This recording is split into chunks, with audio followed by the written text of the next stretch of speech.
জনাব মোহাম্মদ আব্দুল জব্বার, তিনি বাংলাদেশ জামায়াতে ইসলামী মনোনীত প্রার্থী। ওনার ফরমে আমরা কোনো ত্রুটি বিচ্যুতি আপাতত পাইনি। অন্য কারো যদি কোনো আপত্তি থাকে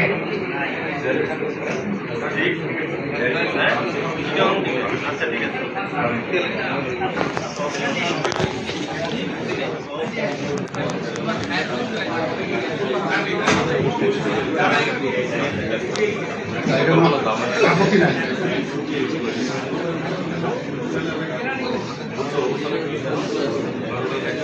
জনাব মোহাম্মদ আব্দুল জব্বার, ওনার বিষয়ে আমাদের বিভিন্ন দপ্তরের কোনো আপত্তি আছে? যদি কোনো আপত্তি থাকে উত্থাপন করতে পারেন, অথবা এই হাউসে যারা আছেন ওনার প্রতিদ্বন্দ্বী অথবা সাধারণ মানুষ যে কেউ আপত্তি উত্থাপন করতে পারেন। যদি কারো আপত্তি না থাকে তাহলে আমরা ওনার মনোনয়ন পদ্ধতি বৈধ বলে গ্রহণ করছি। আলহামদুলিল্লাহ।